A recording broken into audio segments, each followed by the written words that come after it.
करके अपने ज्ञान को थोड़ी सी जगाओ, वह दीपक जलाओ, मौका पड़ते ही वह दीपक जला लो। अगर मौका पड़ते ही तुमने अपने घर की कुटिया अंधेरा डला है और दीपक नहीं जला पाए तो फिर कहाँ जाओगे। जैन कुल में जन्म ले लिया और जैन कुल में जन्म लेने के बाद भी अगर आपके जीवन में अंधेरा ही छाया रहा तो भवआत्माओं कहाँ से आए थे, वो कहाँ जाना है, इसका हमको भान ही नहीं है। तो कहीं ऐसा ना हो कि हम अज्ञानता के कारण से वो हम अपने आप को भूले हुए हैं। अपने आप के लिए भी थोड़ा सा समय निकाल करके वो अपने धर्म ध्यान का दीपक जला लेना, उस भक्ति का दीपक जला लेना। क्योंकि हमने बताया था कि एक जज रास्ते पर घूमने के लिए शाम के समय पर एक जज साहब थे, बहुत अच्छे उनकी विचारधाराएं थीं, बहुत अच्छे विचारधाराओं से चला करते थे। और एक दिन वह शाम के समय घूमने के लिए निकले, इवनिंग मॉन्ग क्या बोलते हैं, इवनिंग वॉक पर निकले।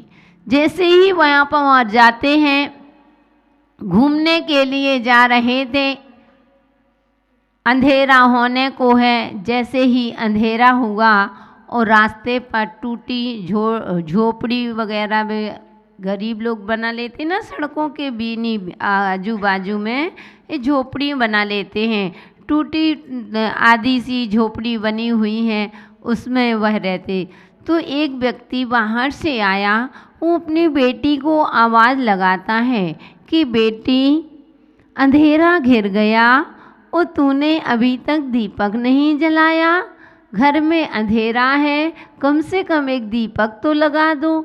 जैसे ही उसने वकील साहब ने, उन जज साहब ने इतना सुना कि बेटी अंधेरा घिरने को है और तुमने अभी तक दीपक नहीं लगाया, उनकी विचारधारा बदल गई। कहाँ पर घूमने गए और उनकी पूरी की पूरी विचारधारा बदल गई कि अरे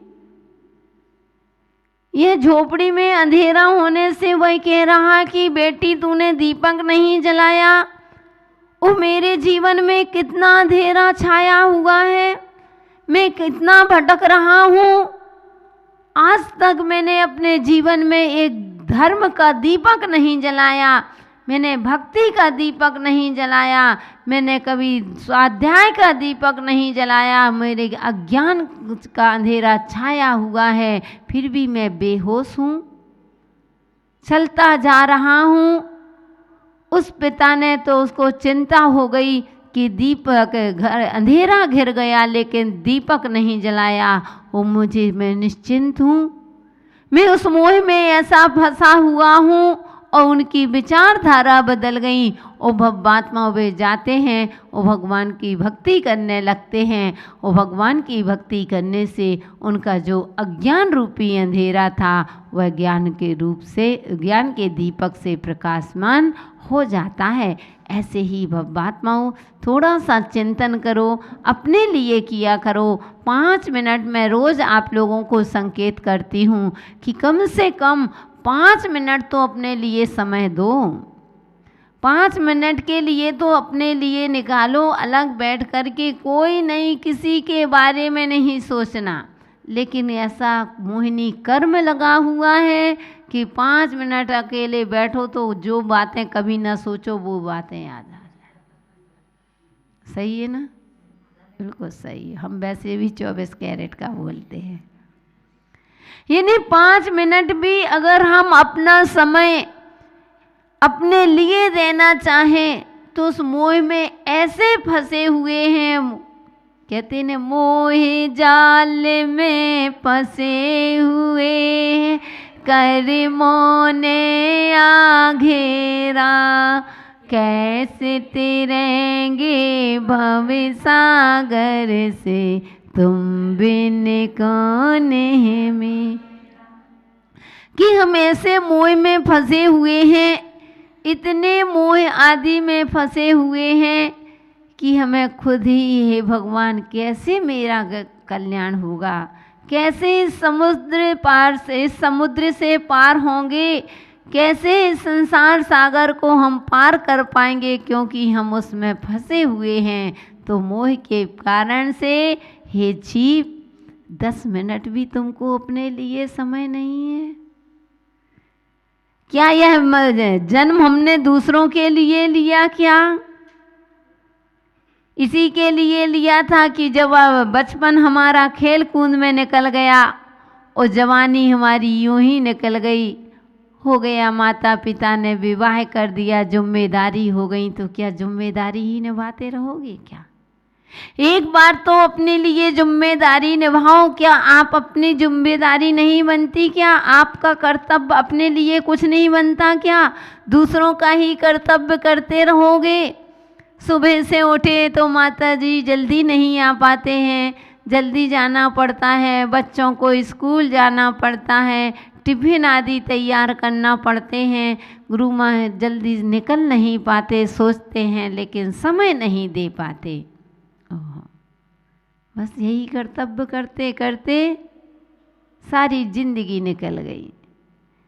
यही काम करते करते करते सुबह से रूटीन और शाम तक, जब तक अगर रात ना हो तो सोने की भी फुर्सत नहीं मिलेगी।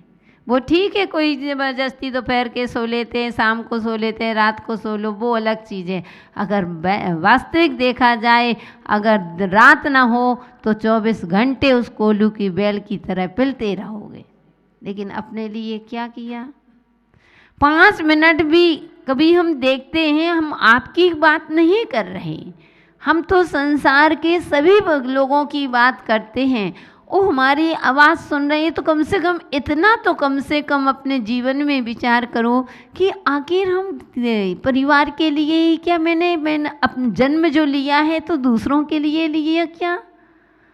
क्या हम अपनी आत्मा का कल्याण नहीं करेंगे? क्या दूसरों का तो परिचय हम दे रहे हैं, लेकिन हे भगवान, मेरे अंदर इतना अज्ञान छाया है कि मुझे अपना स्वयं का परिचय मालूम नहीं है। कोई पूछेगा आप कौन है, कहाँ से आए, तो आप बाहर का परिचय दे दोगे कि हम फलाने व्यक्ति हैं, हम इस नगर में रह रहे हैं, हम यहाँ पर रह रहे हैं, इस बिल्डिंग में रह रहे हैं, आदि आदि, इस कॉलोनी में रह रहे हैं। इतना परिचय तो आप दे दोगे, लेकिन आप अपने लिए क्या परिचय दिया? आप कौन हैं?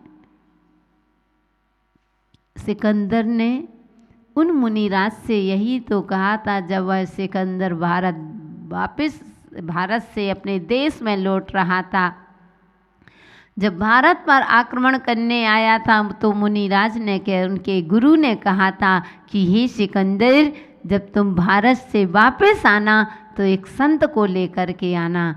तो जब संत देखे, वो संत नहीं जा रहे थे, पहले सेवकों को भेजा, फिर नहीं आए तो सिकंदर स्वयं चल के गया। जैसे ही देखा, कहा कि चलो महाराज, फिर भी महाराज ने कह दिया कि मैं किसी की आज्ञा पर नहीं चलता। सिकंदर सोचने लगा कि अरे, इसके पास कुछ भी नहीं और इतनी दम, इतने निर्भीक होकर के बोल रहा है। और जैसे ही उसने कहा, देखो मेरे हाथ में ये तलवार है, अगर तुम नहीं चलोगे तो हे साधु, तुम्हारे 2 टुकड़े कर दिए जाएंगे। वह साधु कह रहे हैं कि चलाओ सिकंदर, जिसको तुम मारोगे वह मैं नहीं हूँ, जिसको तुम मार रहे हो, काट रहे हो, वो मैं नहीं हूँ। और जैसे ही सिकंदर ने तलवार उठाई, वो हाथ कांपने लगे।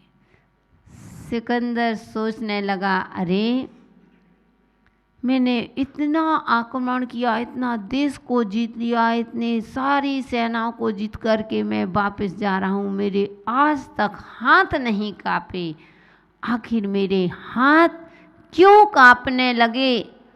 तो तुरंत उसने कहा कि हे साधु, तुम कौन हो? क्या पूछा? हे साधु, तुम कौन हो? बस इतना पूछना हुआ सिकंदर का। और वह साधु कह रहे हैं कि हे सिकंदर, बस इसी की ही खोज के लिए तो निकला हूँ, बस इसी की खोज के लिए निकला हूँ। इतनी तपस्या साधना कर रहा हूँ, इस मोह ममता को छोड़ करके आया हूँ इसके ज्ञान के लिए। क्योंकि क्या खोज के लिए निकला हूँ कि मैं कौन हूँ। ओहो, इतनी साधना, त्याग, तपस्या, धन्य तपस्वी मुनिराज सिर्फ इसी की खोज में निकले हैं कि वह खोज में ढूंढ रहे हैं कि आखिर मैं कौन हूँ, मुझे कहाँ जाना है, क्यों आया था, किस लिए आया था, और कहाँ जाना है, क्यों जाना है, किस लिए जाना है, इससे आप लोग पर अपरिचित हैं। वो साधु तो उदास थे क्योंकि उसकी खोज नहीं मिल पा रही थी। ओ भव्यात्मा, वो आप इतने खुश लग रहे हो, चेहरे में जरा सी भी सिकन नहीं रहती है, खुश चेहरा दिख रहा है। लगता है आपको अपनी खोज पता चल गया, मैं कौन हूँ। कौन हो बताओ पिंकी, कौन हो तुम? यही रह जाते। यानी कहने का तात्पर्य बंधु कि हम अपनी खोज में इतने हमको ये भूल गए हैं, उस मोह के कारण ही तो भूले हैं ना। दूसरों को परिचय दे दिया, हम आपको संकेत कर चुके थे कि वह महिला जब भाग जाती है तो वह उसका पति रिपोर्ट लिखाने जाता है। उसने कहा कि आपकी बीवी जब घर से निकली थी तो कौन से कपड़े पहन करके निकली थी। वह कहता है साहब, मुझे यह तो पता नहीं, पर इतना बता सकता हूँ कि जब वह घर से गई है तो घर के में एक कुत्ता रहता था, उसको साथ में लेकर के गई है। उस कुत्ते के झब्बर बाल हैं, उसका रंग उसका सफ़ेद है और वह उसका नाम मोती है। वह रिपोर्ट लिखने वाला थानेदार था। वह कहता है भाई साहब, मैं परिचय उस कुत्ते का नहीं, तुम्हारी पत्नी का पूछ रहा हूँ। यानी पत्नी का परिचय नहीं मालूम कि मेरी पत्नी कौन है, मेरी पत्नी कौन से वस्त्र पहन करके घर से निकली थी, आदि आदि। लेकिन उस कुत्ते का परिचय दे रहा है कि बहुत सुंदर वह कुत्ता है, सफ़ेद कलर का कुत्ता है, झब्बर उसके बाल हैं, मोती उसका नाम है। उसका परिचय करा दिया। बात हंसने की नहीं, बात समझने की है। कोशिश करो कि उस कुत्ते का परिचय पूछ करके, बता करके, और हम अपना परिचय भूल चुके हैं। यही स्थिति उस कोई और की नहीं, आप सबकी पर। यह घर घर की कहानी है, आप सबकी कहानी है कि हमें इसलिए भगवान से प्रार्थना कर रहे हैं अमृत गति महाराज की, हे भगवान, आपके दोनों चरण एक दो दीपक के समय हैं, दो दीपक के समान हैं। एक अंधकार, अज्ञान अंधकार, और दूसरा मोह अंधकार। कि दोनों को भगवान जहाँ आपके चरण मिल जाएं, वो मेरे अंदर ऐसे विराजमान हो जाएं, हमेशा के लिए प्रभु विराजमान हो जाएं। एक दिन के लिए नहीं, 2 दिन के लिए नहीं, जब तक मुझे मोक्ष की प्राप्ति ना हो जाए, जब तक भगवान भाव भाव में मुझे आपका दर्शन, आपके चरण मेरे हृदय में सदा के लिए विराजमान हो जाए। यही है भक्ति, इसी का नाम भक्ति है कि बस भगवान मुझे कुछ नहीं, आपके दोनों चरण बस भाव भाव में। कहता है भक्त अपने गुरु के चरणों में जाता है तो बस यही कहता है, हे गुरुवर भाव भाव में हम तेरे ही से बने, जब तक मुक्ति ना मिल जाए साथ तेरा वश रहे। हे गुरुवर भाव भाव में हमें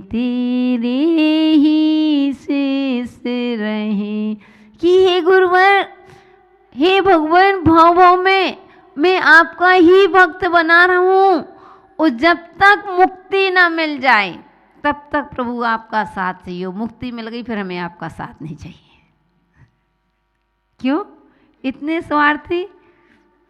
तो बंधु ऐसे हे भगवान आपके चरण, और वास्तव में भगवान के चरण मिल गए, दुनिया की सारी दौलत इनके चरणों में ही बसी होती है। चरण प्रभु के मिल जाए, समझो किस्मत खुल जाए, जाने कब क्या घट जाए, श्वासों का धन खो जाए। प्रभुवर की भक्ति हो प्रभुवर की भक्ति वरदान कहाए रे, जीवन चलती हुई घड़ी कब रुक जाए रे। कि प्रभु के चरण भगवान एक बार मिल जाए तो जीवन की किस्मत ही बदल जाती। कब किस्मत पलट जाए कोई कह नहीं सकते। इसलिए भगवान के सामने भगवान के दोनों चरण को छूना, भगवान के, आपके लिए नहीं कह रहा है, महिलाएं नहीं छूने लग जाए ना, यानी भगवान के चरण छूने से मतलब भगवान से यही दूर से ही है भगवान, बस आपके चरण कहाँ रहे, मेरे हृदय में रहा। वो कैसे, जिस प्रकार से पत्थर में कोई अपन चित्र बना देते हैं, वह पत्थर में जो चित्र बन जाता है वह कभी मिटता नहीं है, ऐसे ही भगवान मेरे हृदय में हमेशा के लिए, जब तक मुझे, कब तक के लिए, जब तक मुझे मुक्ति ना मिल जाए प्रभु, जब तक मैं सिद्धालय में ना पहुंच जाऊं, तब तक आपके चरण मेरे हृदय में। ओ भगवान के चरण अगर तुमने ले लिए तो दुनिया की सब दौलत, क्योंकि हमने बताया था उन हनुमान ने जब रामचंद्र जी की कितनी सेवा की थी, और जब राम वन से वापस आए थे अपने नगर में, तो उन्होंने लक्ष्मण बैठे हुए थे, लक्ष्मण से कहा कि हे लक्ष्मण, मैंने सबको सब कुछ दिया है, विभीषण को राज दिलवाया, जिसने मेरी सेवा की उसको मैंने सब कुछ दिया है। एक हनुमान ऐसा है कि जिसको मैंने आज तक कभी कुछ नहीं दिया।